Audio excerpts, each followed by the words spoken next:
As 2024 draws to a close, many will turn to a familiar ritual, raising a glass to acknowledge triumphs, tragedies, and the people who stood behind us through it all.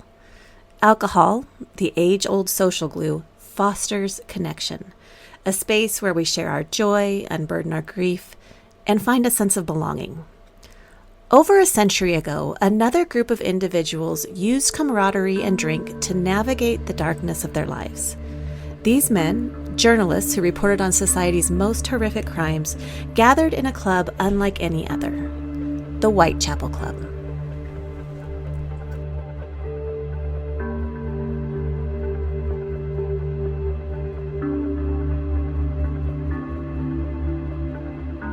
Welcome to Death Becomes Her, the podcast where we discuss death, dying, and grief from a variety of angles. I'm your host, LiElla Kelly.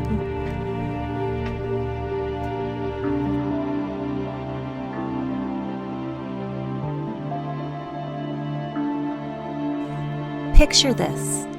It's the late 19th century, and death looms large on both sides of the Atlantic. In London's Whitechapel district, terror reigns as 5 women fall victim to a shadowy figure known as Jack the Ripper. Across the ocean, Chicago harbors another monster, H.H. Holmes, the so-called Devil in the White City, whose murder castle concealed horrors beyond imagining. These killers weren't just criminals. They became cultural phenomena, their gruesome deeds captivating and horrifying the public. Victorian society, already steeped in a macabre fascination with death, devoured the stories with morbid curiosity. Death wasn't a quiet or hidden thing in the Victorian era. It was revered, adorned, and put on display. Mourning was an art form with intricate rituals, black attire, mourning jewelry, post-mortem photography, and keepsakes crafted from the hair of the deceased. Murder, too, became part of the spectacle. True crime tales leapt from broadsheets into everyday conversations, much like the podcasts and Netflix documentaries we binge on today.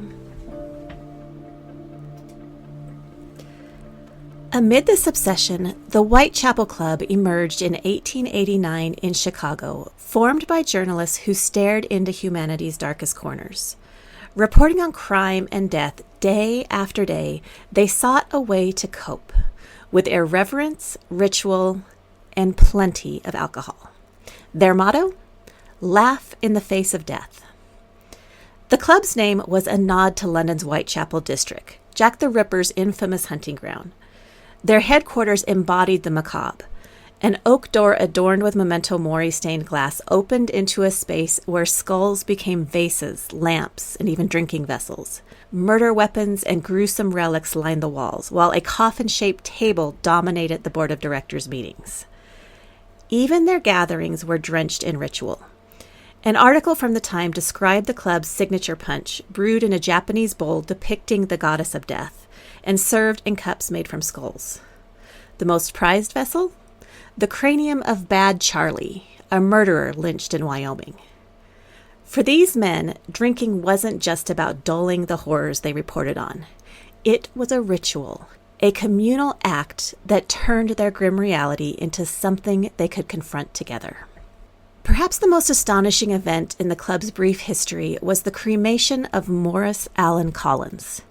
Collins, a journalist and the self-proclaimed president of the Dallas Suicide Club, died by suicide in 1892. His final wish?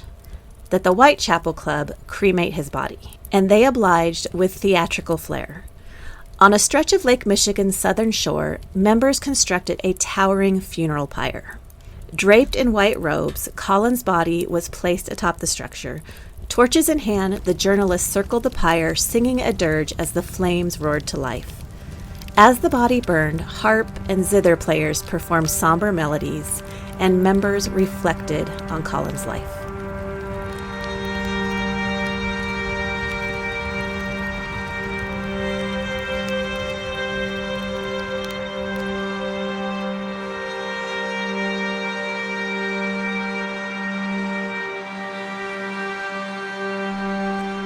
When the fire finally reduced Collins to ashes, they were collected into an urn, becoming a part of the club's rituals. One performer, a belly dancer named Omeen, later claimed that she had been gifted some of the ashes for the pleasure that her dancing had provided, a macabre keepsake that epitomized the club's irreverence. The Whitechapel Club only lasted 5 years, disbanding in 1894, but its story lingers as a fascinating footnote in Victorian death culture. It offered its members a sanctuary where they could share the burdens of their work, laugh in the face of mortality, and forge a sense of meaning in a grim world. But are we so different today? Modern true crime culture reflects the same impulse to grapple with the unknowable, to make sense of life's fragility, and to connect with others. We may not drink from skulls or host cremations on the beach, but we gather around podcasts, documentaries, and Reddit threads dissecting motives and unraveling mysteries. Like the Whitechapel Club, we turn to community to process the darkness. We share these stories not just to confront death, but to remind ourselves of life's value. In the act of coming together, whether over punch in a skull or group text about the latest true crime series, we find comfort, meaning, and a little light in the shadow of our own mortality. So the next time you gather with your friends and loved ones, remember the journalists of the Whitechapel Club. Their rituals may seem extremely strange to us now, but the heart of their story endures. The need to find connection, laughter, and meaning, even in the face of life's darkest truths. And as you explore these truths, remember, talking about death won't kill you. I promise. Thank you for listening to Death Becomes Her. You can find me on the socials at Leaving Well Death Doula on Instagram or at leavingwellmt.com.